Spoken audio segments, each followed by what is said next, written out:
आपका फिर से स्वागत है मेरी स्पीच जर्नी पर। इस एपिसोड नंबर 5 पे हम ले जाएंगे आपको दुनिया के सबसे ऊंचे पोस्ट ऑफिस पर, और उस पोस्ट ऑफिस का नाम है हिक्किम। और इस पूरे एपिसोड में हम देखने जा रहे हैं धनकर मोनेस्ट्री, योंग पास जहाँ पे आपको याक दिखेंगे, Komic village, Hikkim post office, Langza में आपको गौतम बुद्ध की बहुत बड़ी सी मूर्ति दिखाएंगे, की गोम्पा, चिच्चम ब्रिज और कुंजम पास, और सबसे लास्ट में जाएंगे हम चंद्रताल का ट्रैक कंप्लीट करने। आइए जानते हैं पूरी डिटेल के साथ।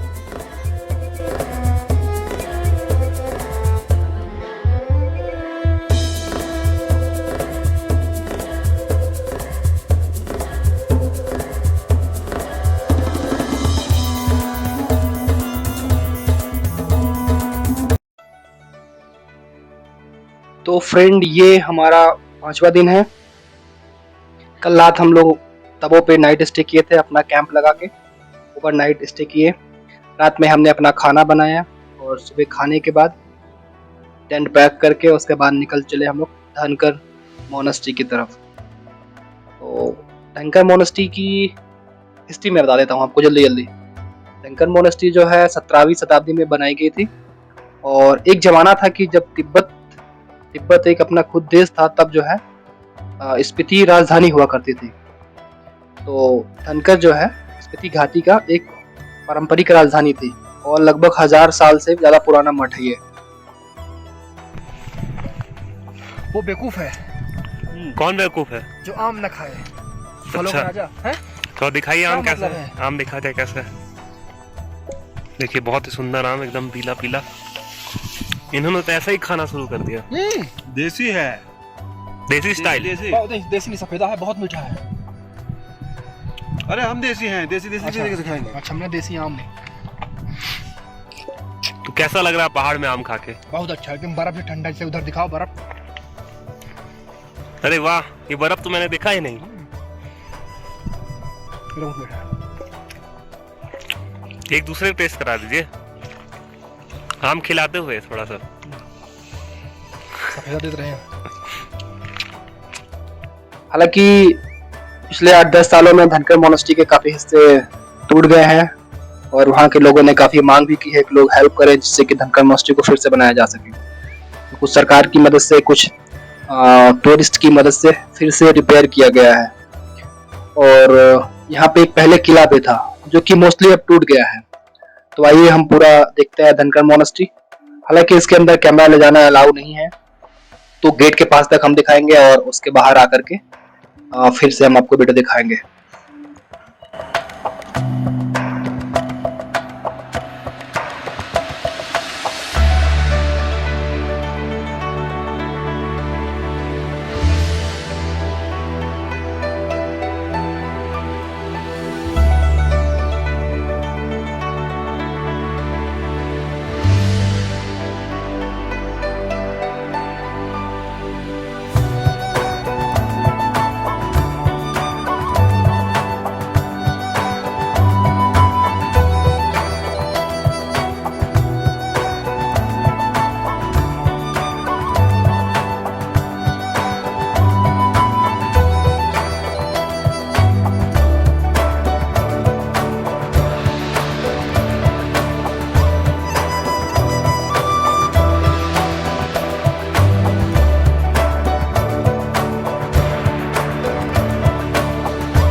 धनकर मोनेस्ट्री के अंदर लगभग जैसे हर मोनेस्ट्रीज में होता है वैसे यहाँ भी है, लेकिन यहाँ पे एक चीज डिफरेंट है। वो है यहाँ पे एक ध्यान लगाने के लिए गुफा है।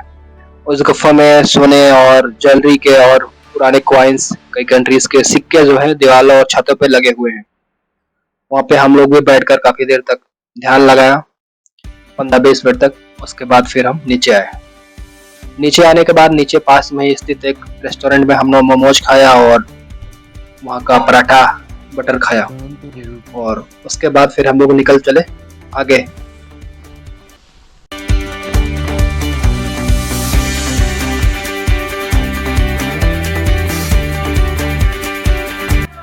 धनकर मोनास्ट्री घूमने के बाद हम लोग निकल चले कॉमिक विलेज की तरफ। कॉमिक विलेज धनकर मोनास्ट्री से लगभग 40 से 45 किलोमीटर है, यानी काफ़ी दूर है। पहाड़ों में 40-45 किलोमीटर काफ़ी मायने रखता है। तो उससे पहले एक रास्ता है काबे की तरफ से, एक रास्ता है वही धनकर मोनास्ट्री से ऊपर से निकल जाने के लिए। तो यहाँ पे एक बहुत पॉपुलर पास है, वो याक पास है। याक पास में जो है काफ़ी लोग योंग भी बोल रहे थे, पता नहीं क्लियर नहीं है, योंग पास भी कह सकते हो। तो योंग पास पे जो है हम लोग को बहुत ढेर सारे यॉक दिखे, यॉक बैल, जो कि रेयरी बहुत कम देखने को मिलते हैं। आप मनाली जाओगे, कुल्लू जाओगे, ऐसे इधर चले जाओ, शिमला चले जाओगे, तो वहाँ पे आपको 1-2 यॉक बैल दिखेंगे, और उनके साथ फोटो खिंचाने पे आपको पैसा देना पड़ता है। वो 10 रुपये 15 रुपये मांगते हैं आपसे फोटो खींचने के लिए, उनके ऊपर बैठा के आपको फोटो खिंचाएंगे। तो वही याक हैं जो वो दिखाते रहते हैं। यहाँ पे ये भी एक पालतू ही लग रहे हैं, क्योंकि इनके कान में टैग लगा हुआ है। जितने भी ढेर सारे याक घूम रहे हैं सबके कान में टैग लगा हुआ है। आइए देखते हैं इनको, उसके बाद हम लोग निकल चलेंगे आगे कॉमिक विलेज की तरफ।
ये रहा दुनिया के सबसे ऊंचाई में स्थित कॉमिक विलेज।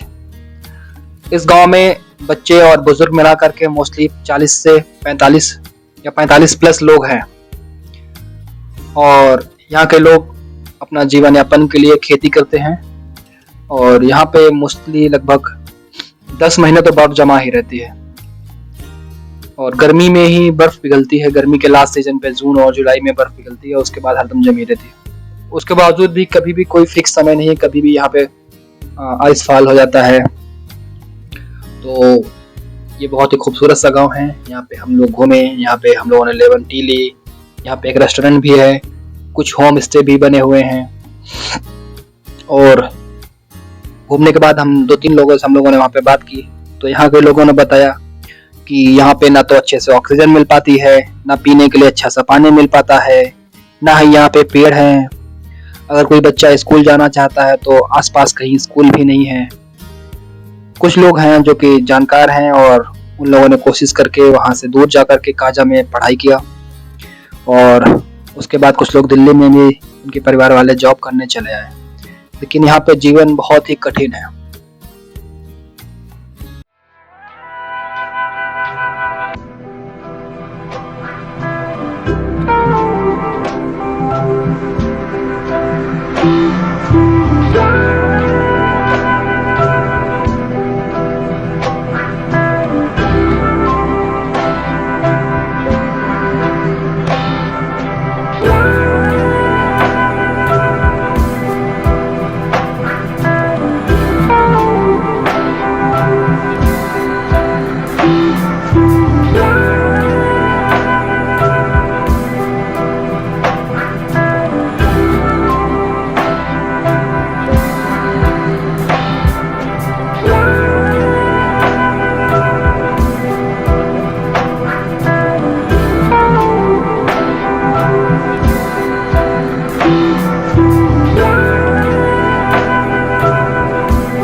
कॉमिक विलेज के पास में ही मुश्किल से 4 से 5 किलोमीटर पे एक किम पोस्ट ऑफिस स्थित है, जो कि पूरी दुनिया पे मशहूर है। इसका मेन रीजन है ये विश्व में सबसे ऊंचाई पर स्थित पोस्ट ऑफिस है। ये पोस्ट ऑफिस अपने डेली समय पे डेली खुलता है, मॉर्निंग टू इवनिंग। और ये पॉपुलर इसलिए है क्योंकि लोग यहाँ पूरे दुनिया से खींच के आते हैं और लोग पहुँच करके यहाँ पे लेटर लिखते हैं अपने परिवार या अपने चाहने वाले को। तो हम लोगों ने भी वही किया, यहाँ पहुँचकर लेटर लिखा और अपने घर अपने जान पहचान वालों को भेजा।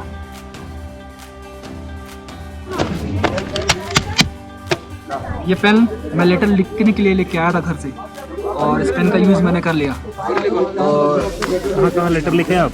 मैंने पापा को लिखा है, दोस्ती को लिखा है, एक ससुराल जा रहा है, इसमें प्राची के नाम है, और एक जा रहा है मेरे दोस्त प्रिंस के लिए।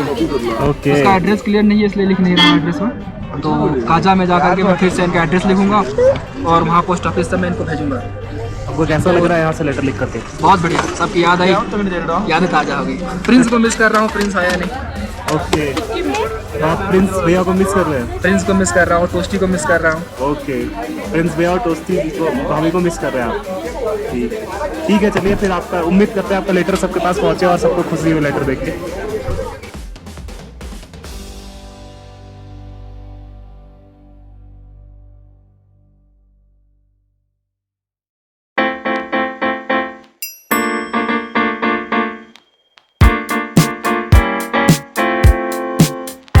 You're so good, but not for me.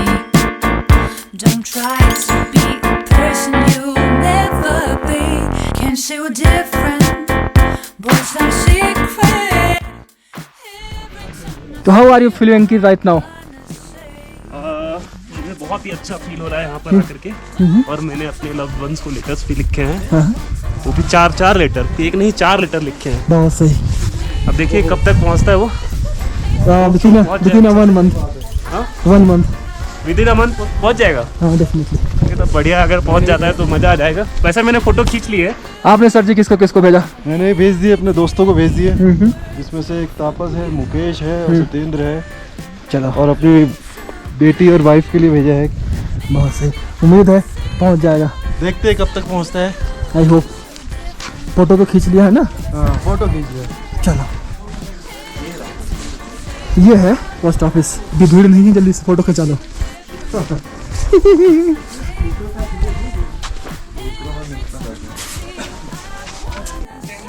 ये देखो दादी माँ को पोस्ट ऑफिस के ऊपर से नीचे आ रही है।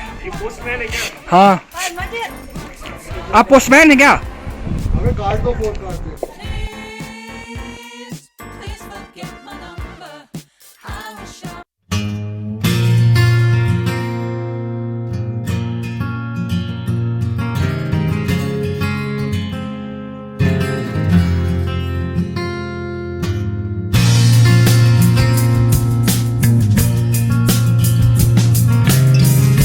अब हम पहुंच आए हैं लांगजा विलेज। लांगजा का मतलब होता है कि कलेक्शन करना।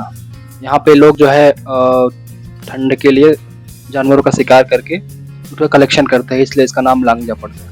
और यहाँ पे एक बहुत ही पुरानी गौतम बुद्ध की स्टैचू है, जो कुछ लोग तो कह रहे थे हजारों साल है, लेकिन मुझे नहीं लग रहा हजारों साल पुरानी है। लेकिन यहाँ पे एक बड़ी सी स्टैचू है। आइए आपको दिखाते हैं पूरा व्यू।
दोस्तों अब हम पहुंचने वाले हैं की मोनास्ट्री। काफ़ी लोग उसे की बोलते हैं, कोई के बोलता है, तो KEE लिखा हुआ है तो मैं इसे की गोम्पा या की मोनास्ट्री के नाम से पुकारूंगा।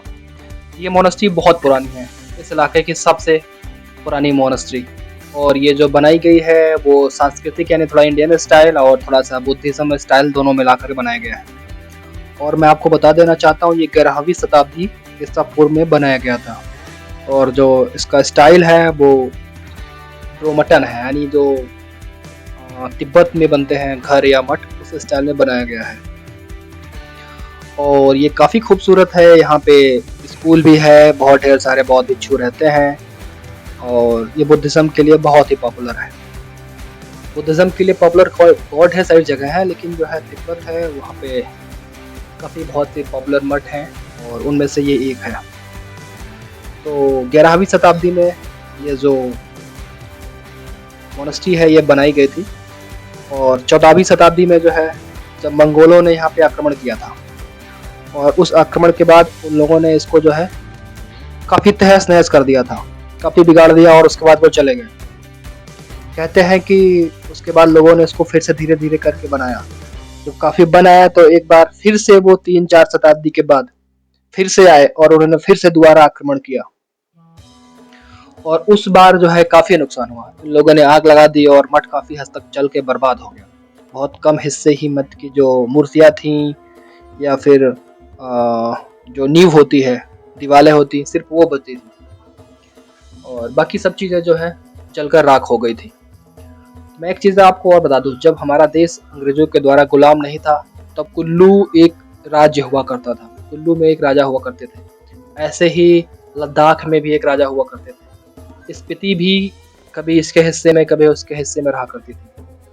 तो लद्दाख और कुल्लू के बीच में कई बार युद्ध हुए, कई बार 1855 में और 1830 में, 1841 में। 1841 में तो खैर जो है मुगल लोग भी इंडिया में आ गए थे, तो उन लोगों ने भी जो है काफ़ी आक्रमण किया।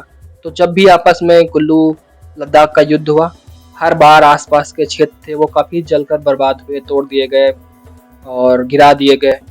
तो इसका इतिहास भी काफ़ी बड़ा है। अगर आप यहाँ पे कभी जाएंगे तो जो उनकी डिज़ाइन है उनमें कुछ डिज़ाइनें आपको ऐसे फील होंगी, कुछ नहीं फील होंगी। कुछ डिज़ाइनें जो है बहुत पुरानी हैं, अजंता एलोरा के समय के बने हुए भित्ति चित्र हैं, और ये लोग गौतम बुद्ध को भगवान नहीं मानते, ये एक नॉर्मल इंसान मानते हैं और उनकी पूजा करते हैं और जो जो चीज़ें हैं वो करते हैं। मैं आपको बता देना चाहता हूँ, तिब्बत में गौतम बुद्ध को बहुत लोग भगवान का रूप मानते हैं। कई जहाँ पे आप जाओगे तो आपको गौतम बुद्ध की मूर्ति के कई हाथ दिखेंगे, कई सर दिखेंगे। तो गौतम बुद्ध को मानने वाले अनुयायी भी दो हिस्से में बटे हुए हैं, एक गौतम बुद्ध को भगवान के रूप में मानते हैं, एक जो है महापुरुष के रूप में मानते हैं। तो ये लोग महापुरुष के रूप में मानने वाला एक मठ है, और यहाँ पे ढेर सारे बौद्ध भिक्षु रहते हैं।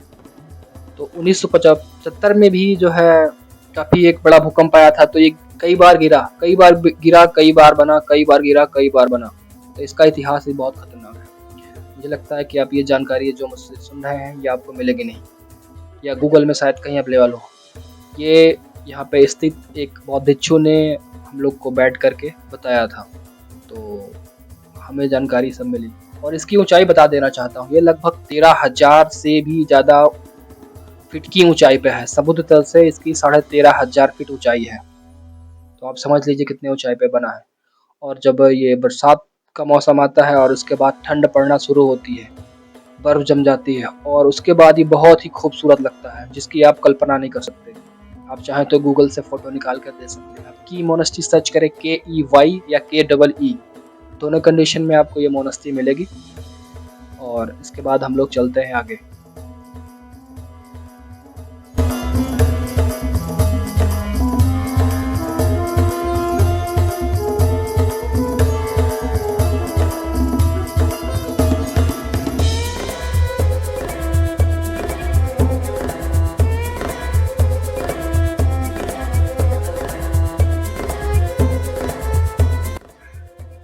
अभी जो आपने ये पुल देखा, ये पुल, इसका नाम है चिच्चम ब्रिज। चिच्चम एक गांव है, और लास्ट एपिसोड में जैसा आपने देखा था काजा, तो काजा एक बहुत बड़ा शहर था। तो चिच्चम गांव से अगर किसी को काजा जाना होता था तो उसको लगभग 50 से 60 किलोमीटर का राउंड लगाना पड़ता था, यानी 60 किलोमीटर चक्कर काट के जाए तब वो काजा पहुंच पाएगा। तो इन दोनों के बीच में स्पीति रिवर है, वो रिवर बहुत ही गहरी है, तो वो लगभग 120 मीटर का नाला है, यानी काफ़ी 14,000 फीट ऊंचाई है उस नाले, काफ़ी ऊंचा है वो।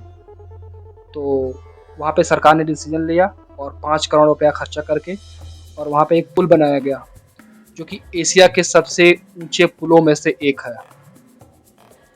और जब ये पुल बन गया तो सिर्फ काजा और जो चिच्चम है उस विलेज की दूरी घट करके बहुत कम 2 से 3 किलोमीटर रह गए। तो यानी इस पुल ने तो एक गांव और एक बड़े शहर को बड़ी आसानी से जोड़ दिया।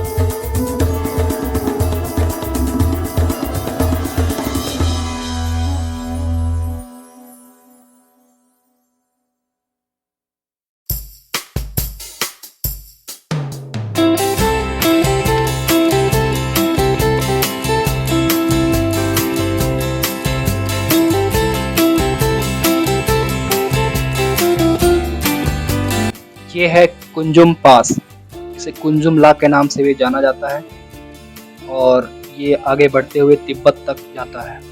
ये दर्रा है, यानी दो पहाड़ों के बीच की क्या कह सकते हैं, नदी बह रही है, दो बड़े बड़े पहाड़ हैं, उनके बीच से एक रास्ता बना हुआ है और ये लगभग 4,590 मीटर की ऊंचाई पर है और मनाली से लगभग अगर कहा जाए तो ये लगभग 150 किलोमीटर की दूरी पर स्थित है और ये कुल्लू घाटी और स्पीति घाटी दोनों को जोड़ता है। यानी जो फर्स्ट टाइम अंग्रेज़ जो थे जब शिमला से वो लोग गए थे मुद विलेज, तो वो लोग इसी घाटी को पार करते हुए गए थे।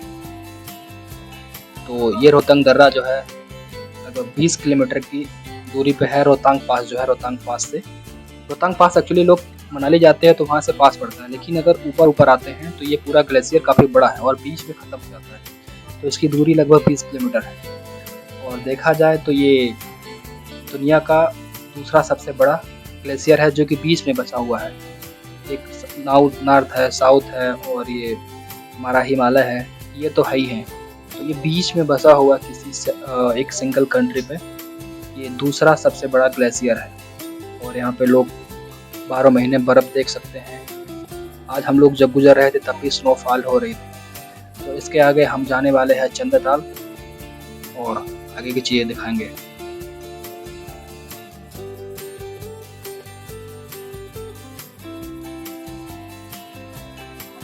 कुंजुम पास से चंद्रताल पहुँचते पहुँचते हम लोग को रात हो गई थी और हम लगभग 8:30 बजे रात चंद्रताल तक पहुँचे, क्योंकि रास्ता जो बहुत ख़राब था, कोई पक्की रोड नहीं थी, कहीं कहीं पे पानी बह रहा था जिससे पानी पूरा गाड़ी के पहिए तक पहुँच जा रहा था, यानी गेट खोलोगे तो गाड़ी के अंदर पहुँच जाएगा। हमारी स्विफ्ट कार थी और हम लोगों ने इसको थोड़ा सा कस्टम करवा रखा है, तो जिसके वजह से हम थोड़ा पहुँच गए, लेकिन काफ़ी समय लगा। चंद्रताल पे पहुँच करके लगभग 2.5 किलोमीटर पहले वहाँ पे कैंप है। कैंप में हम लोगों ने नाइट स्टे किया, रात में खाना खाया और उसके बाद हम लोग सुबह निकल चले चंद्रताल ट्रैक की तरफ। तो आइए देखते हैं आगे।